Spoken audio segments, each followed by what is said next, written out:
चंद्रशेखर जी बड़े ठाठ से अपने झूले पर बैठे थे। बारिश की सुबह थी और उन्होंने भोलू को आवाज लगाई।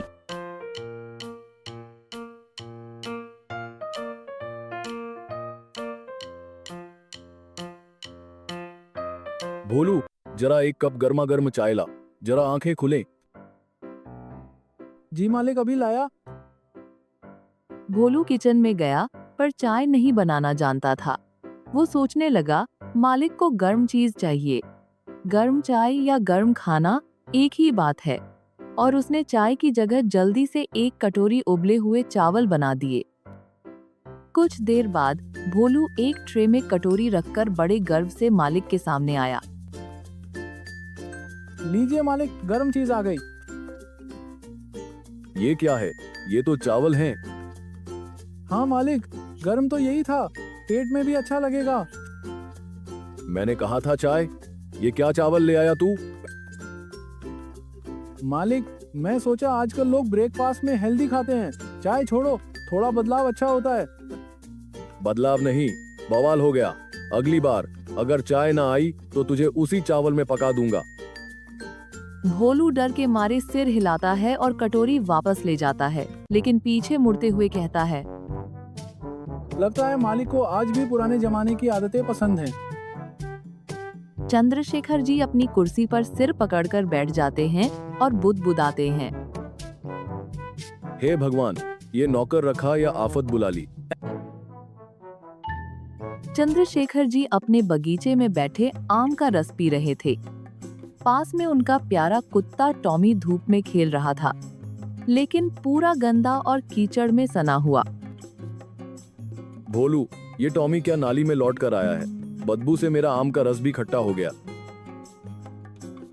मालिक, मैं इसे अभी चमका कर लाता हूँ, बिल्कुल नया जैसा। भोलू टॉमी को गोदी में उठाता है और गायब हो जाता है।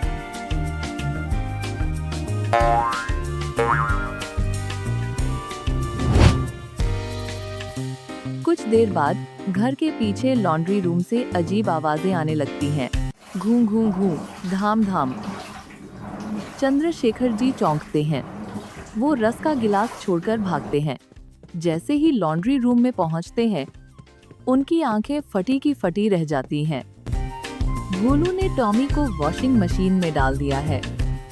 अबे गधे, तूने टॉमी को मशीन में डाल दिया। हाँ मालिक, देखिए ना, मशीन घुमा घुमा के टॉमी की गंदगी निकाल देगी और स्पिन मोड पर वो सूख भी जाएगा। ये मशीन कपड़े धोने के लिए होती है, कुत्ते नहीं। पर मालिक, टॉमी भी तो डॉगी सूती है, थोड़ा नरम ही तो है। तभी मशीन की बीप बजती है। भोलू खुशी से बोलता है, मालिक, टॉमी धोकर तैयार। टॉमी बाहर निकलता है। अबे ये टॉमी है या बाल्टी में गिरे बिजली के खंभे का भूत? मालिक, अगली बार ड्रायर में डालूंगा तो फुल सूखा मिलेगा। पैक करके दूं क्या? तू अगली बार खुद को ही सूखा देना मशीन में। शाम को शहर के बड़े व्यापारी सेठ बजरंगदास जी चंद्रशेखर जी के घर आने वाले थे। घर की सफाई जरूरी थी और खुशबू का खास इंतजाम भी। भोलू, जल्दी पूरे हॉल में पोंछा मार दे और थोड़ा खुशबू भी डाल देना, कहीं से भी बदबू ना आए। मालिक, ऐसा चमकाऊंगा कि आप खुद को शीशे में नहीं, फर्श में देखेंगे।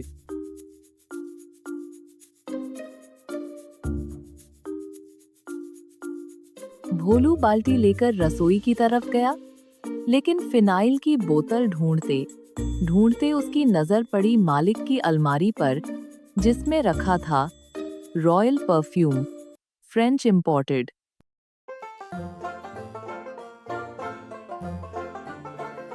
वाह, खुशबू का राजा।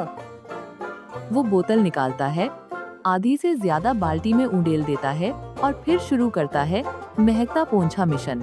पूरे हॉल में पोंछा लगाते लगाते गुनगुनाने लगता है, फर्श हो या हो जमाना, अब महकेगा हर ठिकाना।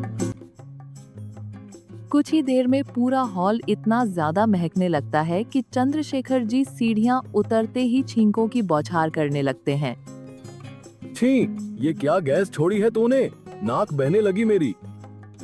जैसे ही वो हॉल में कदम रखते हैं, फिस, धड़ाम, मालिक सीधा फर्श पर गिरते हैं और मुंह में गुस्सा।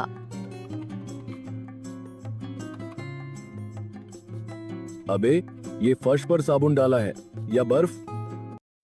मालिक, मैंने तो आपके सबसे महंगे वाले परफ्यूम से पोंछा मारा है, खुशबू की गारंटी। अबे, वो 10,000 रुपए का परफ्यूम था। वो फर्श पर नहीं, मेरे गले पर लगना था। मालिक, अब आपका पूरा घर गले जैसा महक रहा है। तेरा दिमाग दोबारा फॉर्मेट करना पड़ेगा। तभी घंटी बजती है। मेहमान आ चुके थे और वो भी दरवाजे पर खड़े खड़े बोले, क्या शानदार खुशबू है। आप लोगों का हॉल तो जैसे पेरिस का होटल लग रहा है। देखा मालिक, मेरा परफ्यूम वाला पोंछा काम आया ना। काम आया या हर बार की तरह दम आया? सुबह सुबह मालिक बहुत परेशान है।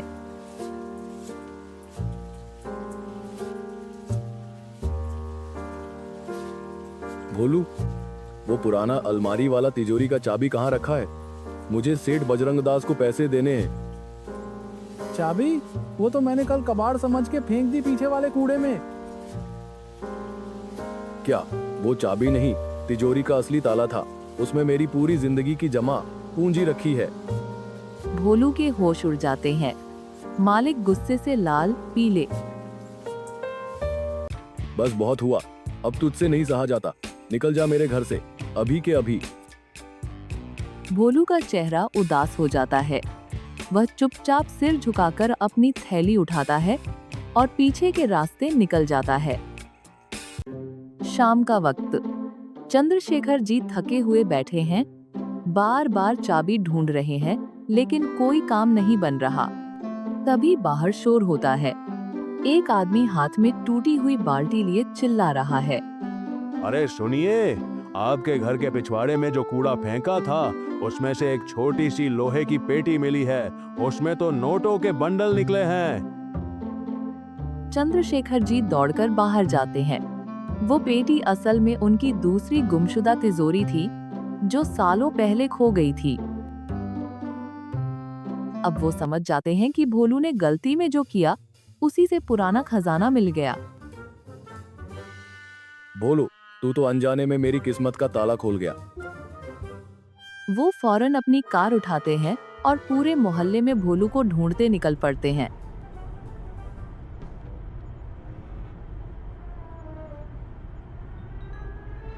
चाय की टपरी पर भोलू बैठा है, उदास होकर वड़ा पाव खा रहा है।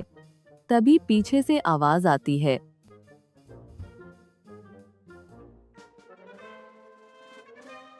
अबे ओ गधे, घर वापस चलेगा या मैं तुझे कंधे पर लाद लाऊं?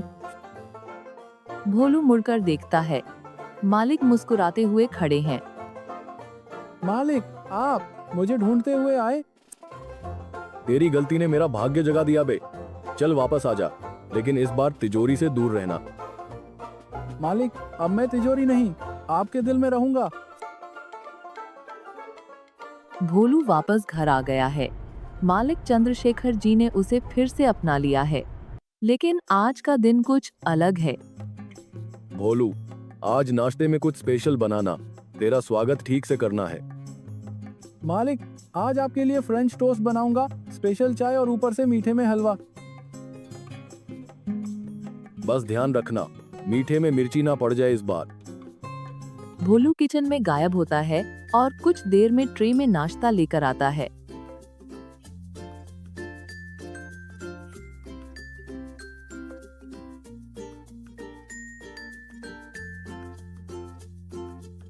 लीजिए मालिक, आपके लिए सच्चे दिल से बना नाश्ता। चंद्रशेखर जी पहला निवाला लेते हैं और उनकी आंखें चौड़ी हो जाती हैं। ये तो वाकई स्वादिष्ट है। भोलू, तूने तो कमाल कर दिया। अब गलती करने वाला भोलू नहीं, समझदार शेफ भोलू बन गया हूँ। डाकिया एक पार्सल देता है। मालिक खोलते हैं, उसमें एक लेटर और एक इनामी चेक है 50,000 का। लिखा है,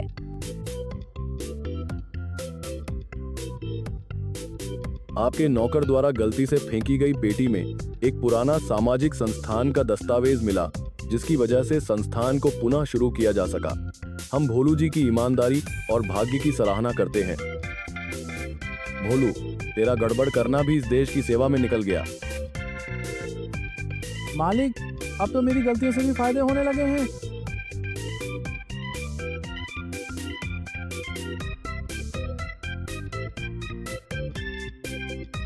अगर मेरी गलती पर आपको हंसी आई हो तो जल्दी से सब्सक्राइब कर लो, वरना मैं अगली बार मालिक की चप्पल खा लूंगा लाइव में।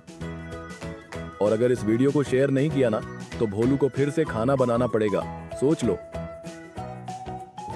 भैया बहनों, लाइक ठोको, कमेंट करो और बताओ अगली बार मैं क्या गड़बड़ करूं, लेकिन इस बार थोड़ी कम मार पड़े मालिक से। हे भगवान, तू सुधरेगा नहीं। चलो दोस्तों, अगली मस्त कहानी में फिर मिलेंगे।